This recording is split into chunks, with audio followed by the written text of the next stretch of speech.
Hello friends, I'm Miss Brooke, this is Sunshine State Spotlight, and today we're spotlighting The Beast and the Bethany by Jack Meggitt Phillips with illustrations by Isabel Foleth for 3rd through 5th graders. 511-year-old Ebenezer Tweezer wants for nothing. He has a 15-story home with separate fridges for each kind of food. He has walls full of priceless paintings and rooms full of ancient antiques. He has youth and beauty despite his many, many years. Yes, he wants for nothing, as long as he feeds the magical beast in his attic whatever it wants. Then the beast asks for something different than its usual fare of Wintelorian purple-breasted parrots and Winston Churchill statues. It asks for a child. So Ebenezer adopts Bethany, the worst behaved child he can find, a child worthy of being eaten.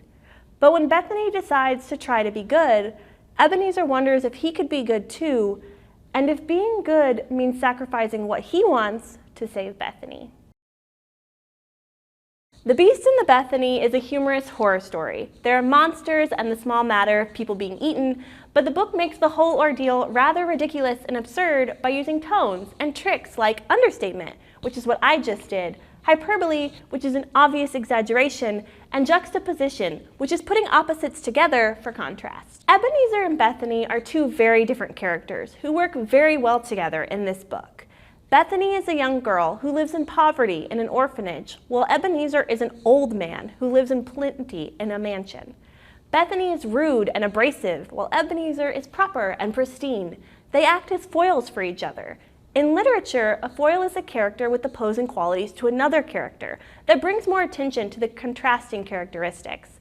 Their differences allow them to change each other's perspectives and attitudes, leading to their growth throughout the story. Our characters live in a rather ordinary town, in a near present or present time, though it's never stated exactly where or when. The people, creatures, and monsters who reside in our book add a funhouse filter to the familiar, however. For example, you've probably been to a pet shop before, but you've never bought a parrot capable of speaking original sentences and singing proper human songs.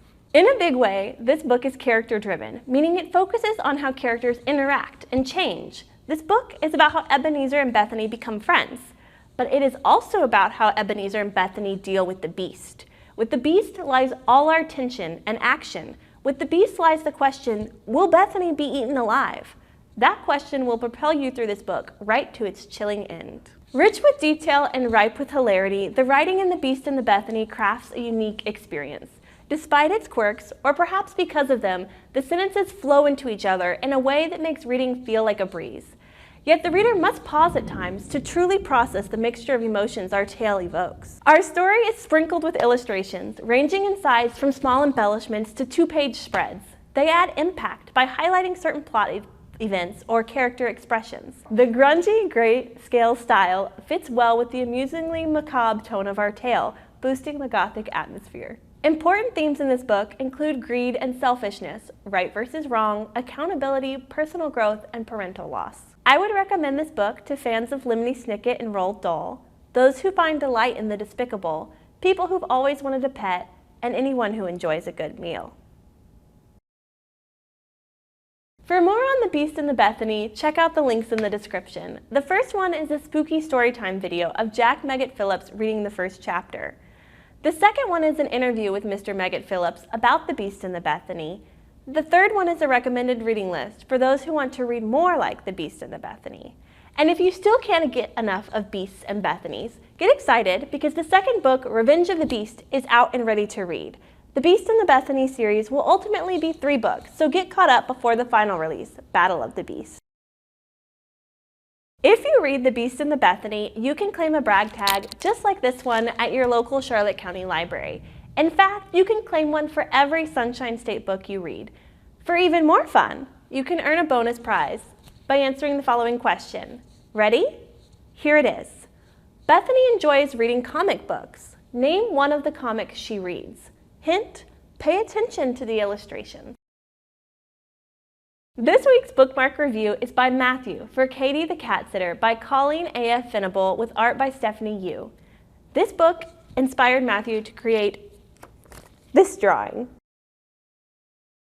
You could be featured in an upcoming Sunshine State Spotlight video. Just pick up one of these bookmarks at your local Charlotte County Library, fill it out, and return it. That concludes this chapter of Sunshine State Spotlight. Tune in next Monday when we'll be spotlighting Shadow School Archimancy by J.A. White.